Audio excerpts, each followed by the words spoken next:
एक विधान की पुस्तक और ले।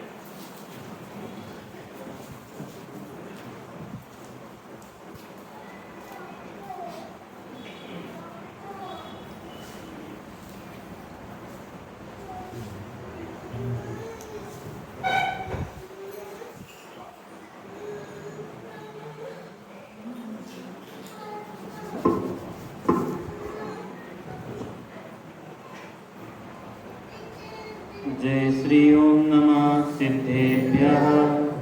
जय श्री ओम नमः सिद्धेभ्यः। जय श्री ओम नमः सिद्धेभ्यः। नमो अरुणन्तानं नमो सिद्धाणं नमो आयनीयाणं नमो वज्रायाणं नमो लोहे सर्वसाहुणं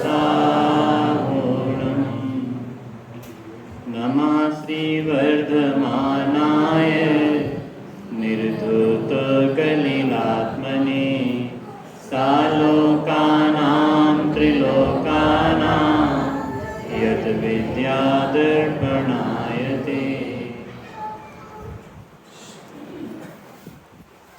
मङ्गलं भगवान् वीरो मङ्गलं गौतमो गणी मङ्गलं कुन्दकुन्दाद्यो जैनधर्मोऽस्तु मङ्गलम्। सर्वमङ्गल्यमाङ्गल्यं सर्वकल्याणकारिकं प्रधानां सर्वधर्माणां जैनं जयतु शासनं जैनं जयतु शासनं जैनं जयतु शासनं।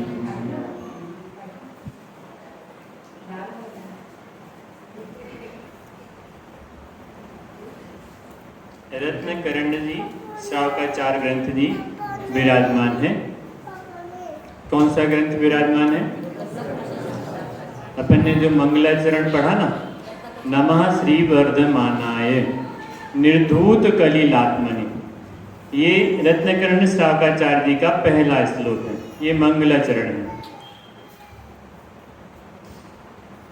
आचार्य कहते हैं, मैं ग्रंथ को करने के पहले नमः श्री वर्धमानाय, मैं वर्धमान भगवान को नमस्कार करता हूँ।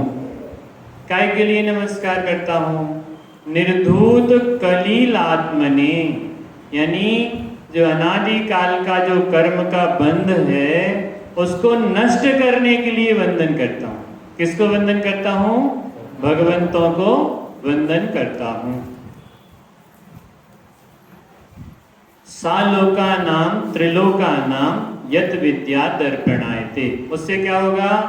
इस लोक में और परलोक में, सालोकालोक यानी लोक अलोक दोनों में जो मुझे विद्या को देने वाला है, वेद ज्ञान को कराने वाला है, ऐसे हम अपने भेद ज्ञान को कराने वाले भगवंतों को नमस्कार करके इस रत्नकर्ण श्रावकाचार्य जी ग्रंथ को लिखने का कार्य करता हूं। आगे बात क्या है?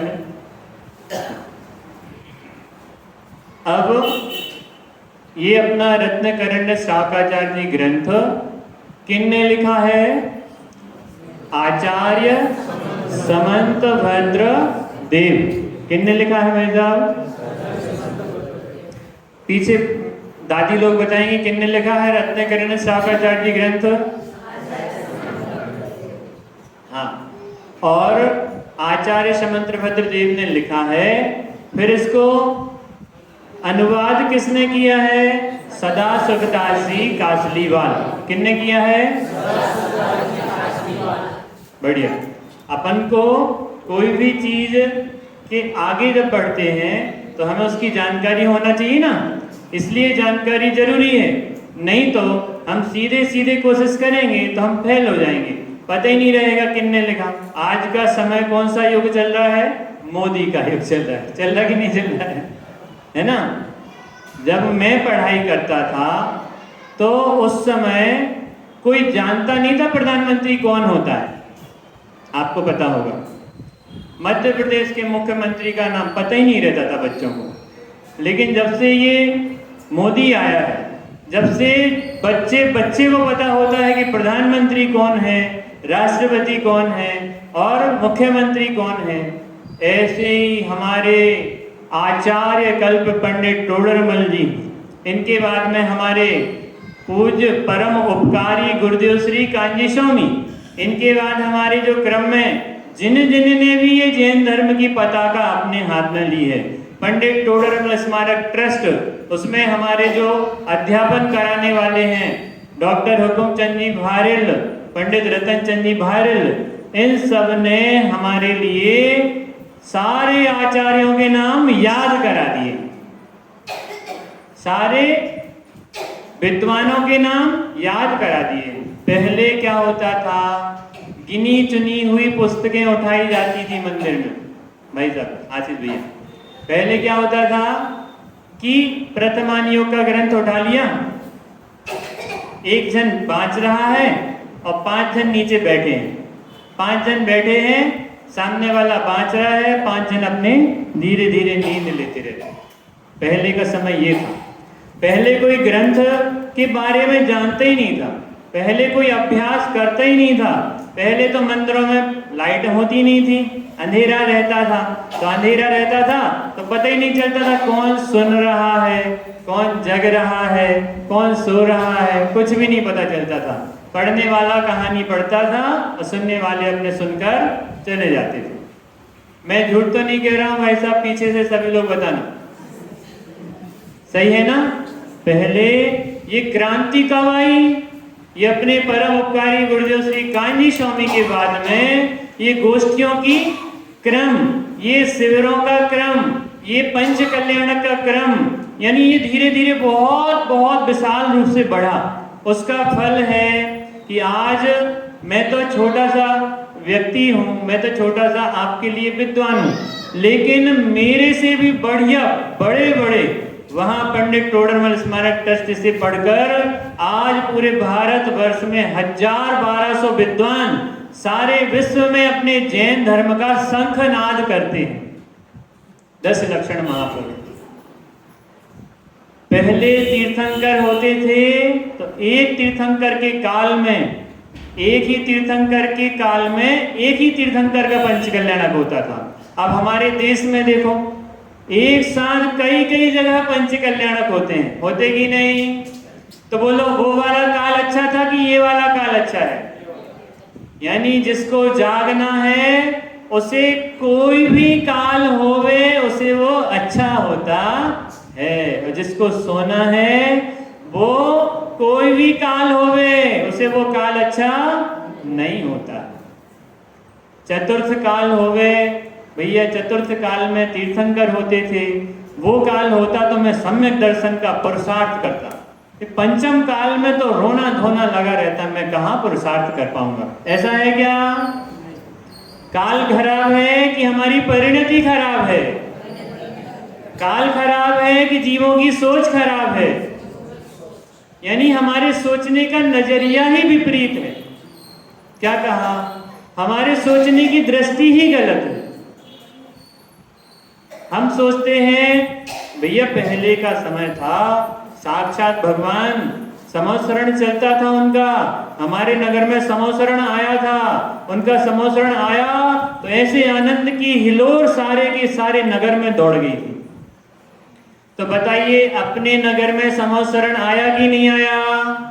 कहाँ है समोसरण? ये हमारे साक्षात पार्श्वनाथ भगवान का समोसरण लगा कि नहीं लगा? ये मन में हमें ऐसा क्या कहते हैं भैया इंग्लिश में, कल्पना करनी चाहिए। क्या कहेंगे इंग्लिश में? इमेजिन करना चाहिए। देखो मैं इंग्लिश में वीक हूँ, अच्छे बच्चों से पूछ लेता हूँ, है ना। इमेजिन करो कि हम 10 लक्षण पर्व में पार्श्वनाथ भगवान के समोसरण में बैठे हुए हैं, और पार्श्वनाथ भगवान के समोसरण में बैठकर उनकी ये दिव्य ध्वनि है। ये जिनमाणी माता किनकी दिव्य ध्वनि है? पार्श्वनाथ भगवान की दिव्य ध्वनि है। ये दिव्य ध्वनि खिर रही है कि धीरज जी आकर खिरा रहे हैं? ये दिव्य ध्वनि खिर रही है, सदैव सदाकाल सबके लिए एक समान खिर रही है। ये कोई विद्वान आके समझाता है, कोई विद्वान आके बताता है, उस विद्वान की शैली ऐसी है, इस विद्वान की शैली ऐसी है, ऐसा है कि मेरी आज रुचि जगी है, ये अच्छा है, मेरी रुचि अब जग रही है। मैंने परसों सुमत प्रकाश जी का नाम लिया था, बाल ब्रह्मचारी सुमत प्रकाश जी, और मैंने कहा था कि उन्होंने जैन की परिभाषा बताई है, और इतना कह के मैं दूसरे विषय पे चला गया था। याद है क्या? अब वो जैन की परिभाषा तो बता ही नहीं पाया था। फिर मैं घर पे जब अपने स्वाध्याय कर रहा था, स्वाध्याय करते करते याद आया, अरे मैंने जैन की परिभाषा तो बता ही नहीं। अच्छा, जैन की परिभाषा हम सब जो बैठे भैया, भैया का क्या नाम है? अमन भैया, है ना? अमन भैया, जैन की परिभाषा क्या होगी? कौन बताएगा जैन की परिभाषा? जिनका भक्त सो जैन, जिनका भक्त सो। कितनी सरल परिभाषा है कि नहीं भाई साहब? सभी को पता है, बोलते नहीं है सब लोग, पता है, हम सब जानते हैं। बड़े बड़े लोग चुप्पी साध के बैठते हैं, देखें जरा कौन बोल रहा है। किनका भक्त? जिन। जिन कौन होते हैं? जिन, हाँ, जिन्होंने, जो वीतरागी हैं, सर्वज्ञ हैं, और कौन है? हितोपदेशी हैं, वो जिन होते हैं जो हमें वीतरागता का मार्ग बताते हैं, जो सर्वज्ञ हैं, तीन लोक तीन काल को एक साथ स्पष्ट एक समय में हाथ पे रखे आंवले के समान प्रत्यक्ष देखते हैं, ऐसे सर्वज्ञ भगवान होते हैं। और हितोपदेशी कौन होते हैं? जो मात्र जीव मात्र के हित का उपदेश देते हैं, वो हितोपदेशी होते हैं। कौन कहलाते हैं हितोपदेशी? जीव मात्र के हित का उपदेश देने वाले अरिहंत भगवान हितोपदेशी होते हैं। बिल्कुल सही। तो ऐसे जैन, जिनका भक्त सो जैन, ये तो हुई ग्रंथ जी की परिभाषा। अब उनने क्या परिभाषा बताई थी? जैन, जिसे भगवान अच्छे लगते हैं। क्या परिभाषा है? जिसे भगवान अच्छे लगते हैं और जो भगवान जैसे हो जाना चाहता है, वो जैन। क्या कहा? जिसे भगवान, भाभी जी सभी लोग बोलना, है ना? मेरी अगर नजर नहीं जाए तो फिर भी जोर से बोलना, तो मुझे लगे कि हाँ सब लोग बोल रहे, जाग रहे, सुन रहे। क्या कहा? जिसे भगवान अच्छे लगते हैं राजेश भैया, वो जैन। जैसे मैं गया हित की दुकान पे, है ना? अब वो हित की दुकान पे गया तो मुझे उसकी दुकान पे कोई बर्तन पसंद आया, है ना? अब वो पसंद आया तो मेरे अंदर में क्या भावना हुई कि मुझे ये बर्तन चाहिए है। क्या करना? मुझे ये बर्तन चाहिए है। मैं कपड़े की दुकान पे गया और मुझे कोई कपड़ा पसंद आ गया, दुकान पे नहीं गया, वैसे ही मार्केट से जा रहा था, दुकान पे एक सुंदर शर्ट टंगी थी और मुझे वो पसंद आ गई। अब मेरे मन में क्या भावना आई कि मुझे ये शर्ट चाहिए है, और मैंने वो शर्ट ली और फिर मैंने वो शर्ट को निकाल के फेंक दिया कि पहना। शर्ट को पहना कि नहीं पहना? पहना, फेंका तो नहीं ना। मुझे शर्ट अच्छी लगी, मैंने पहना। ऐसे ही मुझे जिनेंद्र भगवान अच्छे लगते हैं तो मैं उनके जैसे हो जाना चाहता हूं, वो जैन है। आई बात ख्याल में? शर्ट याद रहेगी कि जिनेंद्र भगवान याद रहेंगे? बर्तन याद रहेगा कि जिनेंद्र भगवान याद रहेंगे? देखो कितने सारे भगवान हैं, सारे के सारे जीव यदि एक बार वर्तमान पर्याय में अपने आप का नाम भूल जाओ, अपने आप का परिवार भूल जाओ, बस एक बार आंख बंद करके बैठो, मैं तो इस मोक्ष मार्ग का साधक हूँ, मैं राजेश भैया नहीं हूँ, मैं अमन भैया नहीं हूँ, मैं धीरज नहीं हूँ। सब कुछ भूलकर एक बार ज्ञान में अपने निर्णय का अभ्यास करो कि मैं तो त्रिकाली ज्ञानानंद स्वभावी आत्मा हूं। ये निर्णय करो तो जैन है।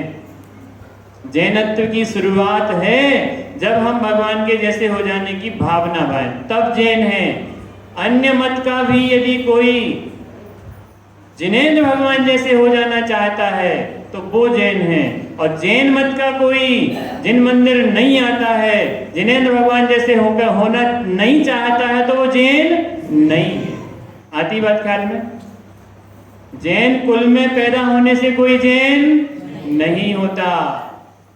जैन की पढ़ाई कर लेने से कोई जैन नहीं होता। तो जैन कैसे होता है कि जिसे जिनेंद्र भगवान अच्छे लगते हैं वो जैन होता है। कितनी सुंदर परिभाषा है। जगत में तो हम जगत की वस्तुओं पे रीझ जाएं, उन वस्तुओं को अपने में शामिल कर लेना चाहते हैं, और प्रत्यक्ष में अनंत सुख संपन्न भगवंत हमारे सामने विराजमान हैं, उन पर हम रीझते नहीं हैं, हम उन जैसा होना नहीं चाहते हैं।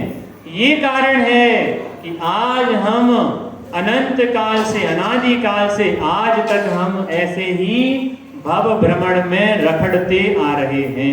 ये कारण है ना? आक्षेप किया। ये कारण है कि हम सभी आज तक अनादि काल से इस संसार में रखड़ रहे हैं, कुछ भी हाथ नहीं आ रहा।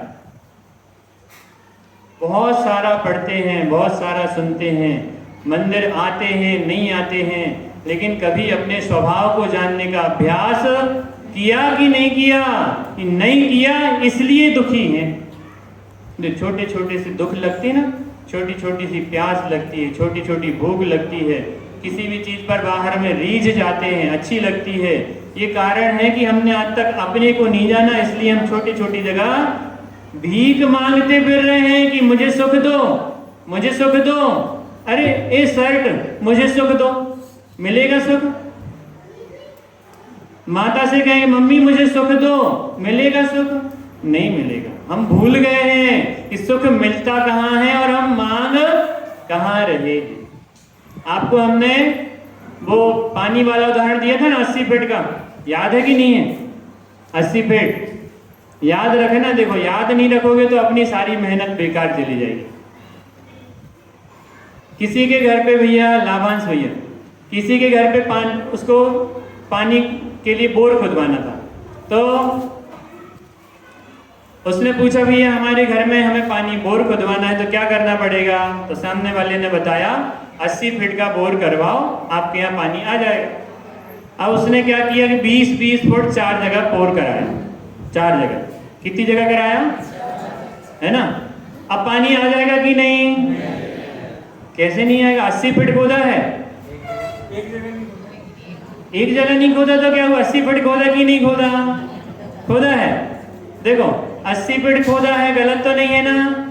लेकिन जहां पानी निकलना था वहां ही एक साथ 80 फीट खोदा जाना था। ऐसे ही हमें जहां से सच्चा ज्ञान मिलना था, हमने वहां से सच्चा ज्ञान नहीं लिया।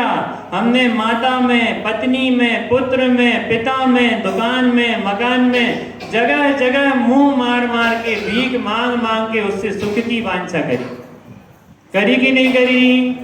किस किस ने नहीं करी? हाथ उठाओ। सब ने करी। यानी हम भोगों के भिखारी हैं। हमें सच्चे सुख का पता नहीं है। सुख कहां पे है?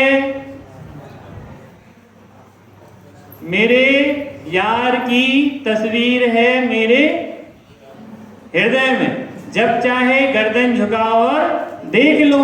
कहां ढूंढने जाना सुख? बाहर में कि यहाँ पे? सुख यहाँ है और हम ढूंढते कहाँ हैं? सारे विश्व में। अमेरिका, एरोप्लेन, जगह जगह ढूंढ रहे हैं। सुख कहाँ है भैया? अमन भैया, सुख अंदर में है और हम ढूंढते कहाँ हैं? हाँ, जैसे हिरण का उदाहरण पता ना, हिरण कस्तूरी कहाँ रहती है? नाभि में। और वो कहाँ खोजता है? बाहर में। बन बन भटकता है। आज कितनी बढ़िया। आप सभी का देखो कितना बढ़िया सरल ज्ञान है, सबको जल्दी समझ में आता है। आजकल के बच्चे भैया इतने टैलेंटेड, ऐसा लगता है पैदा होते ही से इंजीनियर, इतने टैलेंटेड, गजब का माइंड आज के बच्चों का है ना। इतने ज्यादा बूढ़े बूढ़े लोग मोबाइल नहीं चला पाते हैं, तो छोटे बच्चे को देखो यूट्यूब खुल गया ऐसे। तो फिर हम सभी तो उनको पैदा करने वाले हैं, तो हमारे अंदर कम ज्ञान है क्या? हमारे अंदर भी बहुत ज्ञान है, ज्ञान का समुद्र है। जो निगोद में सो ही मुझ में सो ही मोक्ष मझार, यानी जो निगोद के जीवों में ज्ञान है वही जीव सिद्ध भगवान के हैं, और सिद्ध भगवान में जो ज्ञान है वही ज्ञान हमारे अंदर भी। चींटी में भी ज्ञान, हाथी में भी ज्ञान, सभी में समान रूप से ज्ञान पाया जाता है। इतनी बढ़िया सुंदर चर्चा बाहर में सुनने मिलेगी कि नहीं? लाभांश भैया, कोई बाहर में कहता है लाभांश भैया इधर आना, कोई कहता है ऐसे? ये जिनवाणी माता हमें पुचकारती है, बुलाती है, यहाँ आओ, ये मैं आपकी माँ हूँ, सच्ची माता। अभी हमने बच्चों को बहुत सुंदर पोयम सुनाई थी। सच्ची माता कौन है? जिनवाणी माता। जगत की माताएं तो कैसी होती हैं? रुलाने वाली होती हैं। रुलाने वाली कैसे कह रहे पंडित जी? क्यों कि एक बार उनके गर्भ से अपन उत्पन्न होते हैं, कितने रोते बिलखते हैं निरंतर, उनको कितना कष्ट होता है, उनको हम रुलाते हैं और हमें वो रोते देख नहीं सकती हैं, इसके लिए वो निरंतर परेशान रहती हैं। तो जगत की माता तो हमें निरंतर इस भववन में भटकाने वाली। कुंद आचार्य ने कहा था अपनी माता से, हे माता, मैंने आपको इस भाव में तो रुलाया है, अब मैं आज प्रण लेता हूं कि अब अगली बार मेरी दूसरी माता नहीं होगी। उसी भाव से उन्होंने अपनी तैयारी प्रारंभ की। तो इतनी सुंदर बात किसे खराब लगेगी? बहुत सुंदर, बहुत अच्छी बातें हमारे मंदिर जी में सिखाई जाती हैं। इसलिए सभी लोग प्रतिदिन 365 दिन मंदिर जी में आकर स्वाध्याय का लाभ लीजिए। आपको जो भी अच्छा लगता है, इतने सारे लोगों में जो आपको प्यार से अच्छी चर्चा सुनाए, उसको पकड़ के बैठा लो, है ना। महिलाओं में जो अच्छे से सुने, समझाए, सुने, उसको पकड़ के बैठा लो। महिलाएं अपना अलग से भी पढ़ सकते हैं और चाहे तो एक साथ पुरुषों के साथ बैठकर भी पढ़ सकते हैं। ऐसे पढ़ने का क्रम बनाएंगे तो हम निश्चित ही इस 10 लक्षण पर्व में भगवान बनने का प्रण लेकर ही उठेंगे। अपन आज उत्तम मार्दव धर्म का दिन है। उत्तम मार्दव धर्म किस कसाय के अभाव में प्रकट होता है? मान। मार्दव धर्म किस कसाय के अभाव में प्रकट होता है भाई साहब? मान कसाय के अभाव में। अब अपन 10 लक्षण धर्म की पूजन पढ़ते हैं ना, ध्यानत राय जी की, उसमें आता है मान महा विश्वरूप करहि नीच गति जगत में। पूजन पढ़ी कि नहीं पढ़ी? आवाज क्यों नहीं आ रही? राजेश भैया, भाई साहब, मान महाविश्वरूप करहि नीच गति जगत में। कैसे विश्वरूप होता है मान?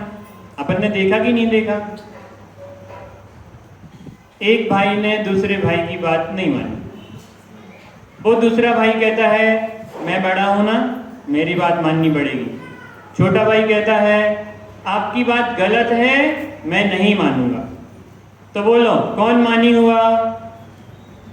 कौन मानी हुआ? बड़ा भाई कह रहा मैं बड़ा हूं, मेरी बात नहीं मानोगे, और उसकी बात, बड़े भाई की बात गलत है तो भी माननी पड़ेगी क्या? जो बात गलत है वो गलत ही होती है, लेकिन जो मान में घमंड से कहता है मैं बड़ा हूं, मैं सेठ हूं। अमन भैया देखो सेठ लग रहे हैं ना, अमन भैया, मैं सेठ हूं, मैं धनवान हूं, मैं पुजारी हूं, मैं पंडित हूं, मैं विद्वान हूं। ऐसे अलग अलग क्षेत्र में अलग अलग रूप से अपने आप को मानना, इस शरीर का घमंड करना, इस शरीर का घमंड करना ही मान कहलाता है। भाई साहब, किसका घमंड करना? मान को आगे बताया है 8 प्रकार से चर्चा आती है।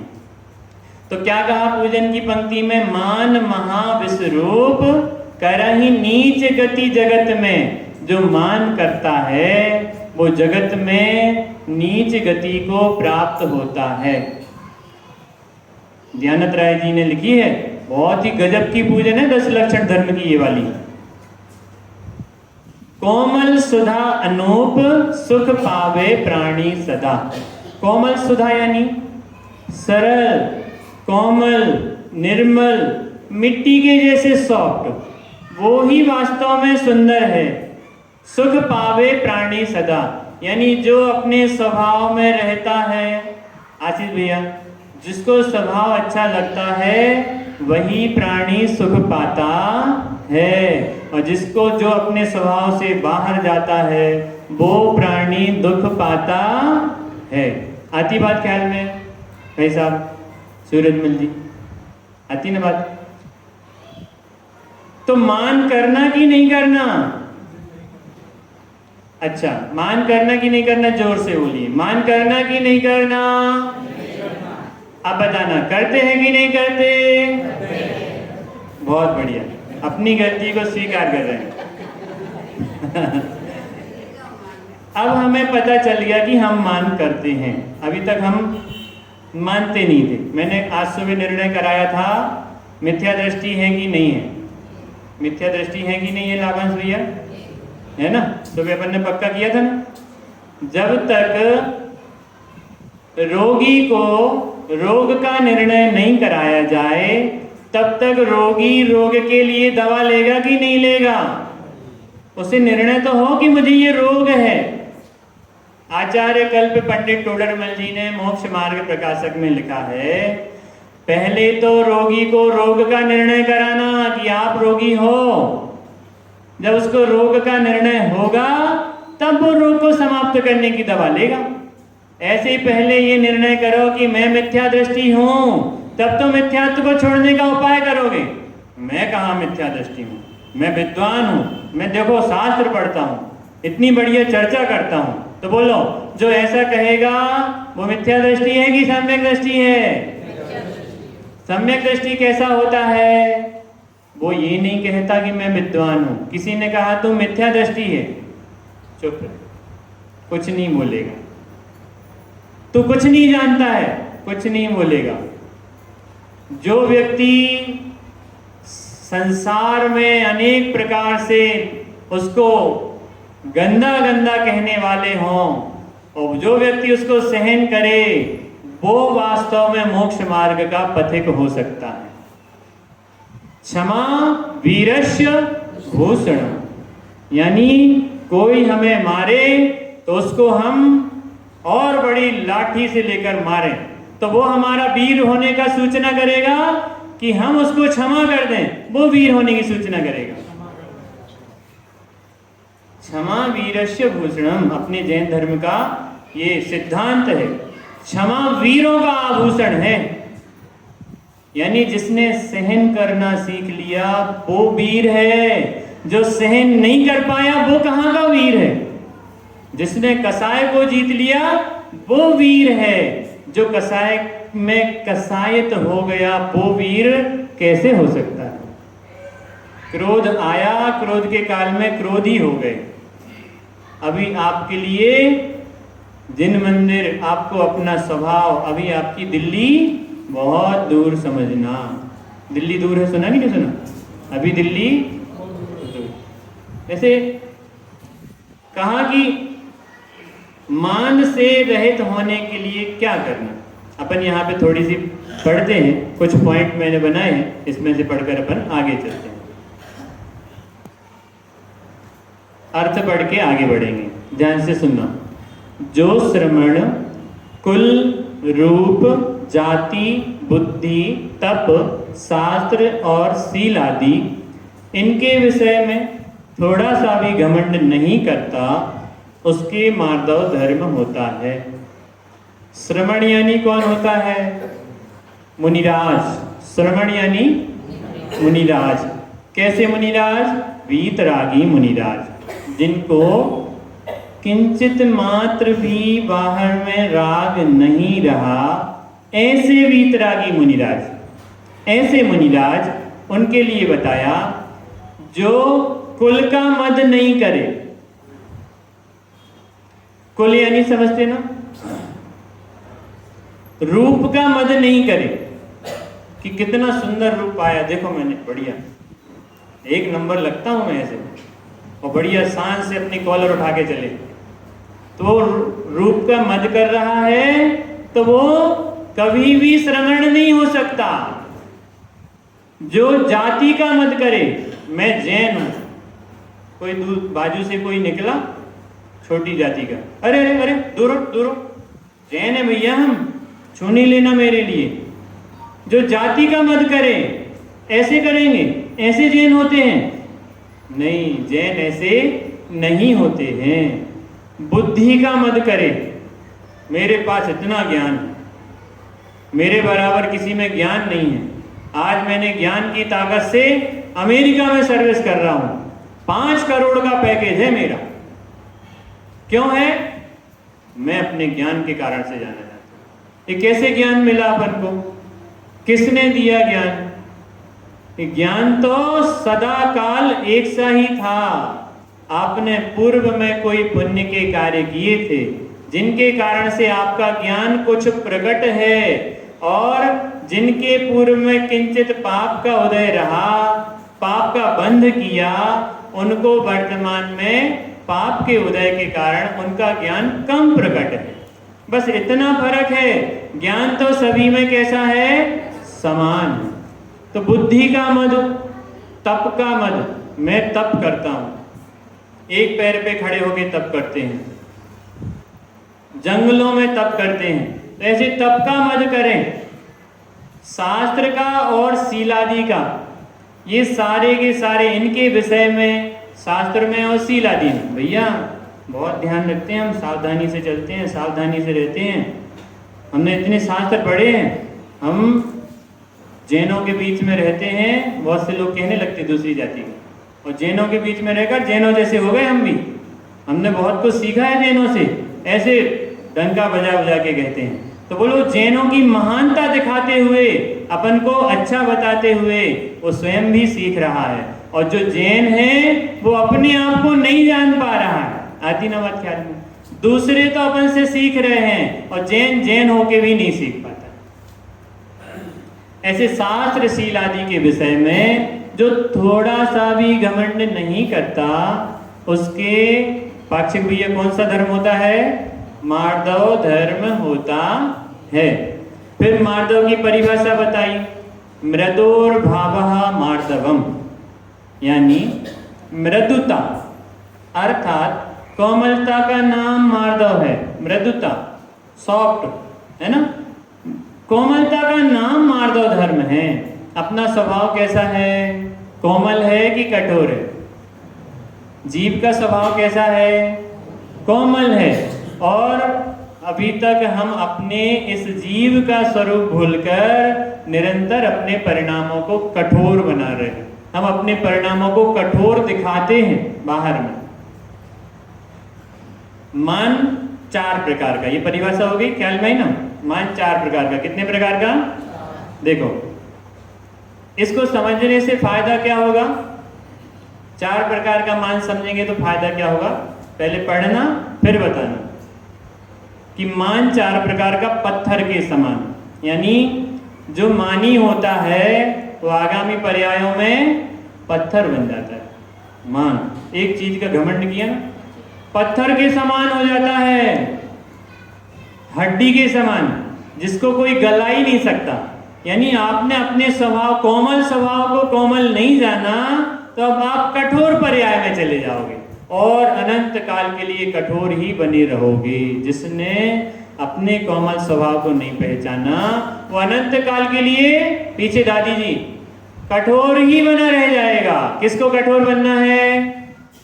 बताइए सभी, जाग रहे कि नहीं जाग रहे? हाँ हाँ, चलो ये 2। तीसरा है काठ के समान। काठ यानी लकड़ी, काठ यानी, ये काय के 4 भेद बताए हैं। मान के, है ना, पीछे आगे दोनों से पकड़ के चलना। चौथा है बेंत के समान। बेंत जानते? बेंत वो कुदाली होती ना, कुदाली लोहे की, उसमें लकड़ी का बेंत लगा रहता है, उसके समान ऐसा मजबूत होता है, जिसका स्वभाव कैसा है? कठोर है, जो गल नहीं सके। ऐसे 4 प्रकार से मान बताया। फिर कहते हैं नमन्ति फलिनो वृक्षा। हमें क्या सीखना चाहिए? नमन्ति फलिनो वृक्षा नमन्ति गुणिनो जनः शुष्क वृक्षाश्च मूर्खाश्च न नमन्ति कदाचन। सामान्य अर्थ ख्याल में आ गया होगा, बताता हूं। फलदार वृक्ष कैसे होते हैं? झुक जाते हैं। फलदार वृक्ष कैसे होते हैं भाई साहब? कुर्सी वाले, हाँ, जाग जाओ, जो सो रहे हैं तो जाग जाओ और वापस यहाँ पे लौट आओ। फलदार वृक्ष कैसे होते हैं? झुक जाते हैं। कैसे झुक जाते हैं? क्योंकि उनके गुणों का, इतने गुण उनमें आ गए कि वो सबको फल देने के लिए तत्पर हैं। फलदार वृक्ष झुक जाते हैं। वैसे ही गुणीजन भी निरंतर झुक जाते हैं। गुणीजन अकड़ के नहीं चलते, सिर नीचा करके और अपने स्वभाव की ओर जाने का अभ्यास करते हैं। अकड़ के नहीं चलते। मेरी सोने की दुकान, आशीष भैया ऐसे अपन अकड़ के नहीं चलते, सरल, बिल्कुल कोमल। मेरा स्वभाव ऐसा है, ऐसा व्यक्त लोगों को दिखना चाहिए। ऐसा नहीं कि अब हमारे पास कोई ज्यादा धन संपदा वैभव आ गया तो हम अकड़ के चले। फिर है किंतु शुष्क वृक्षाश्च मूर्खाश्च। किंतु सूखे वृक्ष, सूखे वृक्ष कैसे होते हैं? कड़े, खड़े रह जाते हैं अनादिकाल के लिए। शुष्क वृक्ष यानी सूखे वृक्ष और मूर्ख जन कभी भी नहीं झुकते। मूर्ख जन अड़ जाते हैं। नहीं नहीं नहीं नहीं, मानना पड़ेगा आपको।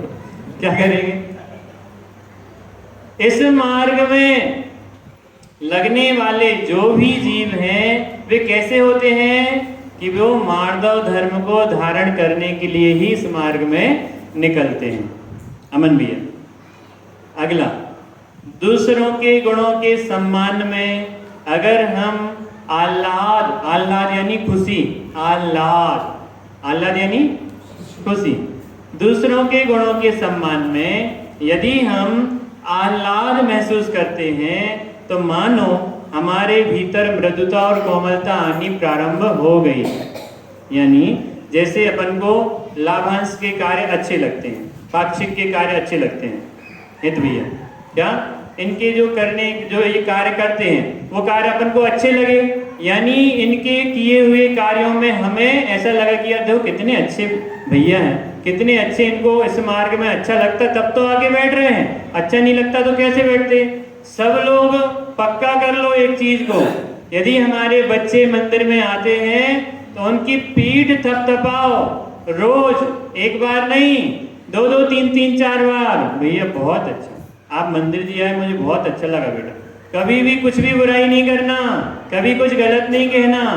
गलत मार्ग में जाए तब जरूर टोकना, लेकिन यहाँ आए तो 10 बार उस बच्चे के पिता पीठ थपथपाएं, ऐसा नहीं, सारा मंडल उसकी पीठ। बहुत अच्छे बेटा, आप आए, हमें तो इतनी प्रसन्नता हुई। अब जैसे मुझे पहले दिन आया था ना भैया, पहले दिन बैठा रात में जब, तो सारे लोग बड़े बड़े दिख रहे थे, बूढ़े बूढ़े दिख रहे थे। मैंने ये अब हो गया काम, अब मैं प्रवचन कैसे करूँगा? क्यों नहीं कर पाऊंगा कि जो एक एज के बाद जो सारे बूढ़े लोग होते हैं उनके चेहरे पे खुशी थोड़ी कम दिखती है, और खुशी दिखे तो सुनाने में मजा आता है, और खुशी नहीं दिखे तो सुनाने में मजा भी नहीं आता है। और जो बात कही जा रही है ना, वो चेहरा खुश दिखे तब कहने में और अच्छी लगती है, और चेहरा खुश नहीं दिखे तो बात कहने में ऐसा लगता है आत्मा है बहुत अच्छी होती है ऐसे सीरियस कहना पड़ता है, आधी बात करना। तो इतनी अच्छी बात जब प्रसन्न चेहरे से सुनो तो उसका आनंद अलग है। और मैंने बताया ऐसे हमारी वो भतीजी का उदाहरण हो जाएगा कि अपन पढ़ तो रहे हैं भक्ति, कर तो रहे हैं भक्ति, होली खेले मुन्नीरा, ऐसे भक्ति करें और ऐसे बैठे होली खेले मुन्नी, ऐसे खेलेंगे, ऐसे आती ना बात क्या राजू भैया? यानी आनंद की बात है और बैठे कैसे हैं? खुशी की बात है, खाना खाने गए और आपकी पत्नी, धर्म पत्नी, आपकी माताजी आपको खाना लगा रही है और आप खाना खाने बैठे हो, क्या होगा? क्या होगा? अरे मुंह क्यों फुलाया है? खाना रखा है ना, खाना खाओ ना। और आप यदि बढ़िया खुश होके जाओगे, है ना, बढ़िया प्रसन्न होगे, अच्छे ऐसे जाएंगे तो क्या होगा? पत्नी अच्छी खुशी खुशी खाना परोसेगी और वो कदाचित नाराज भी होगी तो तुम्हारी खुशी देख के खुश हो जाएगी। आती बात क्या है? यानी यहाँ की पढ़ाई से दोनों लोगों में फायदा है, बाहर व्यवहार में भी और यहाँ पर धर्म में भी। इतना अच्छा मार्ग, ये कोमलता, ये सरलता कहाँ से मिलेगी भैया? इस मार्ग से मिलेगी, जिनवाणी से मिलेगी। हम तो कई चीजें याद आ जाती बीच बीच में, बताने का भाव आता है। अपने पास समय थोड़ा सा बचा है,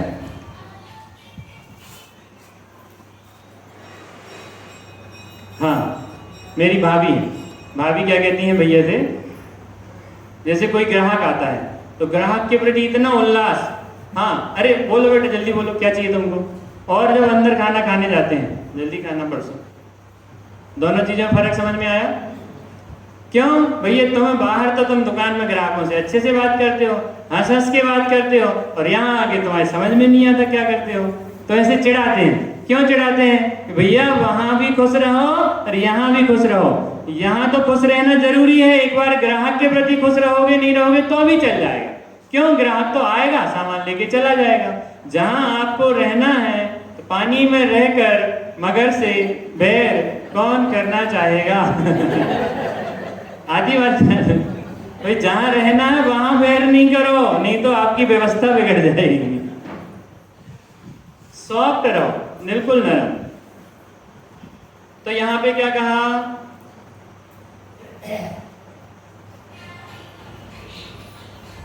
हाँ, मान के लिए एक छोटी सी बहुत अच्छी बात कही है।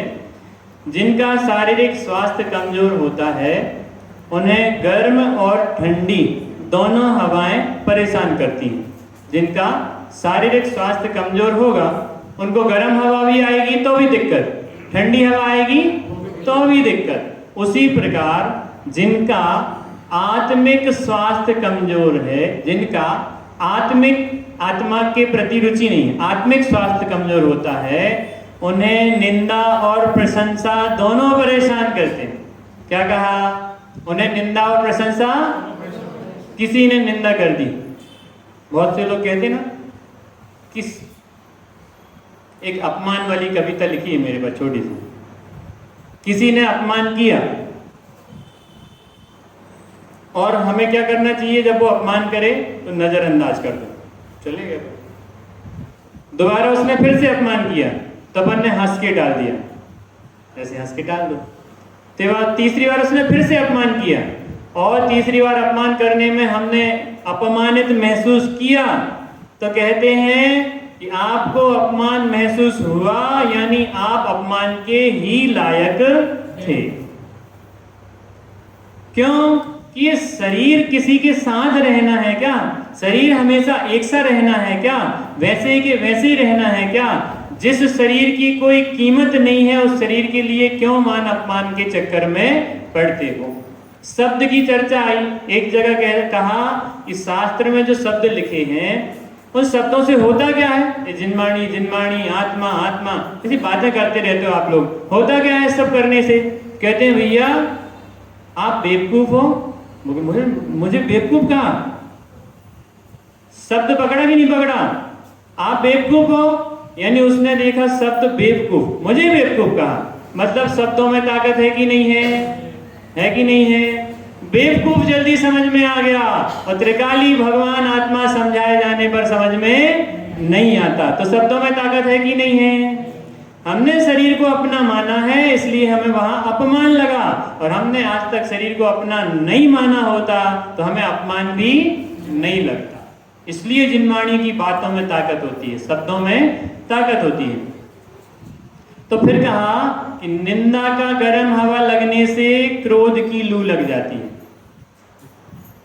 किसी ने निंदा करी तो हमें क्रोध की लू लग गई, यानी गर्मी में निकले तो गर्म हवा के कारण से अपन को पूरा शरीर झुलस जाता है। तो निंदा करी तो क्रोध आ गया।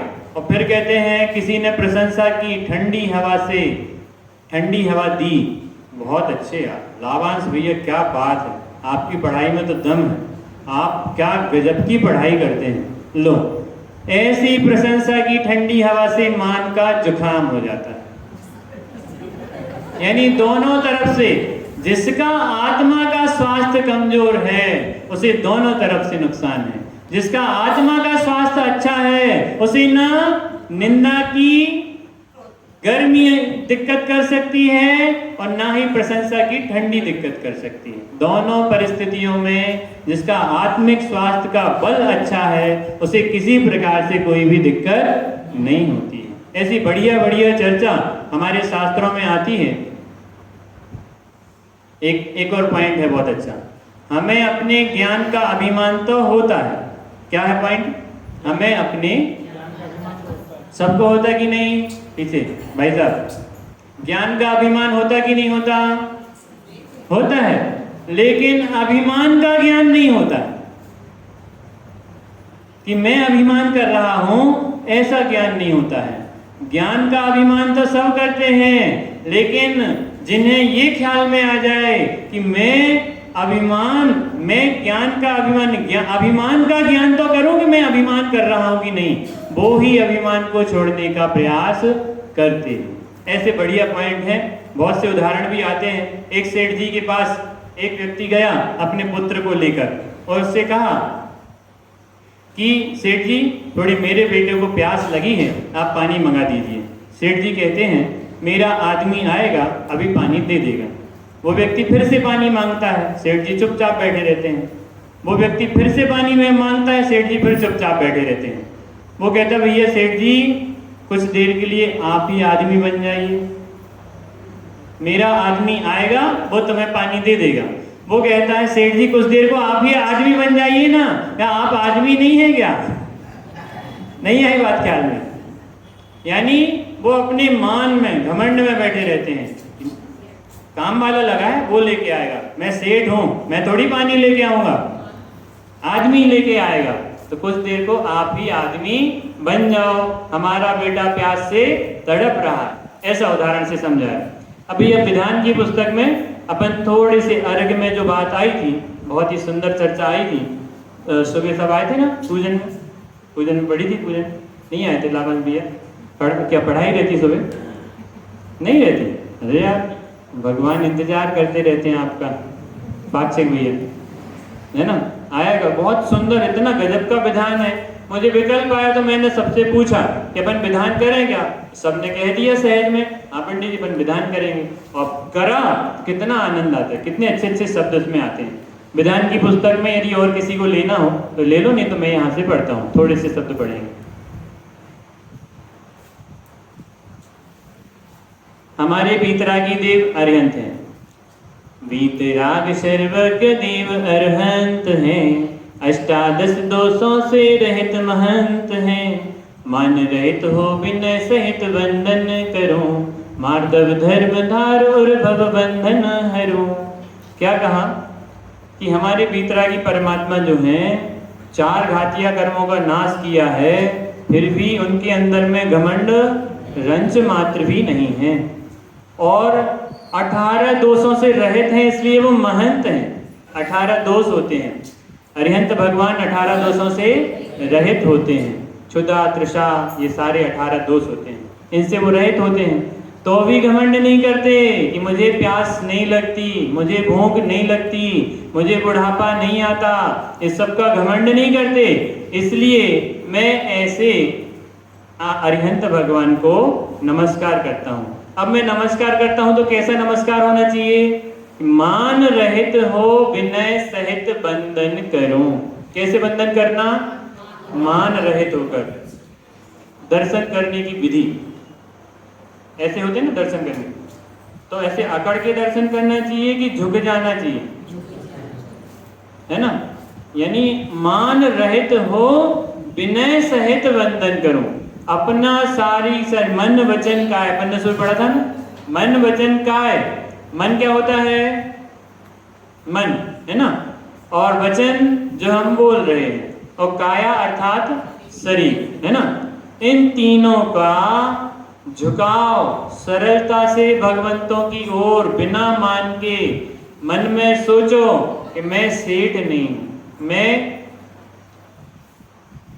पैसा वाला नहीं हूं, मैं विद्वान नहीं हूं, मैं पुजारी नहीं हूं, मैं तो इस बीतरागी मार्ग का साधक हूं और मैं बीतरागी भगवान जैसे बनना चाहता हूं, इसलिए मैं बीतरागी भगवान को मान रहित होकर नमस्कार करता हूं। ये पूजन में बार बार नमस्कार क्यों किया जाता है? बार बार, ताकि हमें बार बार याद आए, अपना मान का स्वभाव छोड़ो, मान का विभाव छोड़ो और मान से रहित निर्मान अवस्था रूपी अपने स्वभाव को पकड़ो। इसलिए बार बार भगवंतों के प्रति नमन करने के भाव आते हैं भाई साहब। दूसरा, ऐसे ही जिनेंद्र भगवान के पद को नमन किया, सिद्ध भगवान को नमन किया, आचार्य पांचों परमेष्ठी को नमन किया, अतिशय क्षेत्रों को नमन किया, आकृतिम जिन चैत्य को नमन किया, फिर मध्य लोक में, अधोलोक में सारे जितने भी हमारे जिन बिंब हैं उन सबको मैं मान रहित होकर वंदन करता हूं। फिर इसके बाद में जयमाला में बहुत ही सुंदर पंक्ति आई थी, श्रेष्ठ जिन मार्ग को पाकर मोक्ष में हम भी जाएंगे। क्या कहा? श्रेष्ठ यानी सारे लोक में जो सर्वश्रेष्ठ है ऐसा जिन मार्ग, जैन मार्ग नहीं कहना, जिन मार्ग, है ना? कई कई जगह मंदिर में लिखा जाता है जैन मंदिर, जैन मंदिर नहीं लिखना, जिन मंदिर। जैन का कोई मंदिर होता है क्या? जिन यानी भगवान का मंदिर, जिन मंदिर, जिनायतन, है ना? ऐसा लिखा जाता है। शब्दों से भी बहुत फर्क पड़ता है। सब्जी को काटना कि बनाना? काटना कौन कौन कहता है? जरा ककड़ी तो क्या कहते, खीरा काट देना, है ना? ऐसे सुधार करना, शब्दों का बहुत फर्क पड़ता है ना? इसलिए शब्दों को भी सुधारने का अभ्यास करना।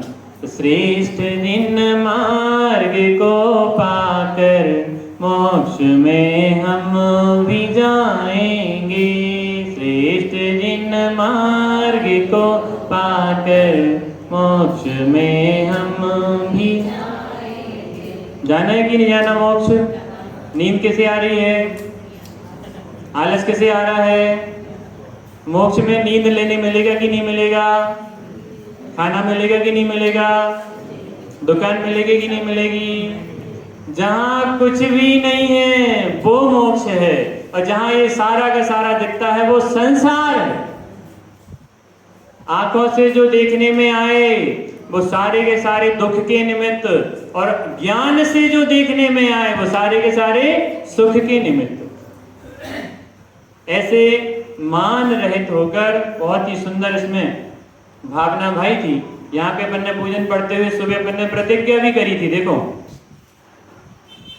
प्रथम मिथ्यात्व को हर लें, मोह संपूर्ण क्षय कर लें, राग का राग जय करके विरागी पद सजाएंगे। फिर क्या करेंगे? पंच अनुव्रत भी धारेंगे, बनेंगे व्रती श्रावक हम। पढ़ते पढ़ते हमने प्रतिज्ञा करी है, पता कि नहीं पता? पता कि नहीं पता भाई साहब? अपन ने पढ़ते समय प्रतिज्ञा करी है, अपन को पता भी नहीं चला। अब हमें पता चल गया है तो हम इस प्रतिज्ञा पे अमल करेंगे, पक्का करेंगे, निर्णय करके हम भी जिनेंद्र भगवान जैसे होने का अभ्यास करेंगे। इस प्रकार से अपन आज की चर्चा को यहाँ विराम देते हैं। अब छोटे से कुछ पंक्तियां पढ़कर अपन आज के प्रवचन को विराम देंगे। कल बच्चे कह रहे थे कि सारे लोग यदि बैठेंगे, अपन 9 बजे स्वाध्याय समाप्त कर देंगे तो एक कार्यक्रम कराएंगे। और दूसरा ये भी कह रहे थे, यदि आप में से कोई भाभी लोग या भैया लोग कोई कार्यक्रम कराना चाहें तो मेरे से आके ले ले, मैं कार्यक्रम समझा दूंगा और आप लोग भी कराना सीख जाइए, है ना? पाठशाला को तो रोज सीख रहे हैं, भाभी लोग आके बैठते हैं, है ना? ऐसे ही कार्यक्रम भी कराना सीख जाइए ताकि आप सभी भी इस चीज़ों को व्यवस्थित अपने क्रम में करते रहें। बहुत सुंदर भजन है सब फिल्मी गाने की लय पे होते हैं, लेकिन फिर भी शब्द बदल जाते हैं तो उनका भाव बहुत गजब का बदल जाता है। जैसे अपन ने सुबह पढ़ा था ना स्वानुभव वाला, दोहराना बाद में जब मैं बोलूंगा, दोहराएंगे भैया। शास्त्रों की बातों को मन से न जुदा करना, शास्त्रों की बातों को मन से न जुदा करना, संकट जो कोई आए स्वाध्याय सदा करना, संकट जो कोई आए स्वाध्याय सदा करना। जीवन के अंधेरे में दुखों का मेला है। आप लोग नहीं दोहराना। जीवन के अंधेरे में दुखों का मेला है। इसलिए कह रहा था कि खींचना पड़ता है ना, तो उसमें शायद नहीं खींच पाए, जी जो गा सकते हैं वो गाएं, कोई दिक्कत नहीं। पहचान जरा कर ले फिर जग से विदा लेना, शास्त्रों की बातों को मन से न जुदा करना, संकट जो कोई आए स्वाध्याय सदा करना। हम राह भटकते नहीं मंजिल का ठिकाना है, चाहों और अंधेरा है, बुझा दीप हमारा है, हमें राह दिखा दिन भर भव पार लगाना है, शास्त्रों की बातों को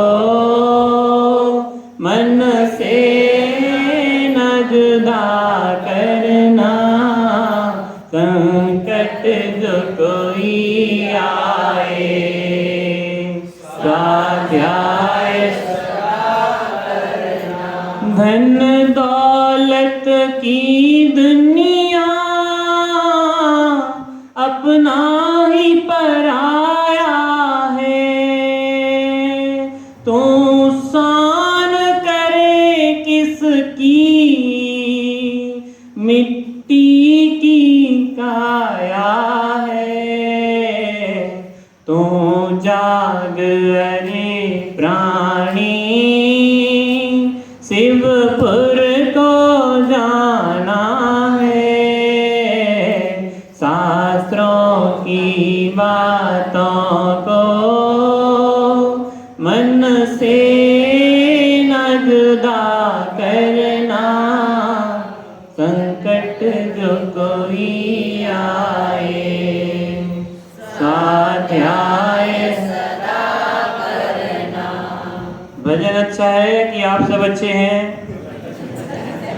आप सब अच्छे हैं इसलिए भजन अच्छा लग रहा है। हाँ, इसमें चर्चा हमारी है, हर समय स्वाध्याय ही कार्यकारी है। हम सभी मार्दव धर्म को अंगीकार करने के लिए आज से ही मान कसाय का अभाव करने का प्रयास करें।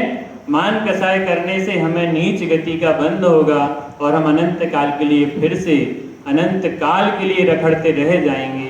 हमें मान से रहित होकर निर्मल सरल स्वभाव वाला बनते हुए जिनेंद्र भगवान के मार्ग को अपनाना है। ऐसी मंगल भावना से अपन आज की चर्चा को विराम देते हैं। कल का प्रोग्राम रहेगा हाँ का ना, ना का हाँ। ऐसा रहेगा उस वाले प्रोग्राम में, बहुत मजा आएगा। सबको बोलना है, कोई ऐसा नहीं है जो बोलेगा नहीं, बड़े लोग भी बूढ़े भी जो चाहें बोल सकते हैं। बहुत सारे लोग हैं इसलिए सारे तो नहीं बोल पाएंगे, लेकिन प्रयास करना, बहुत आनंद आता है, बढ़िया मजा आता है, इसलिए गेम कराएंगे। और दूसरा, कल ही मुझसे सीख लेना, आप लोग परसों कराना।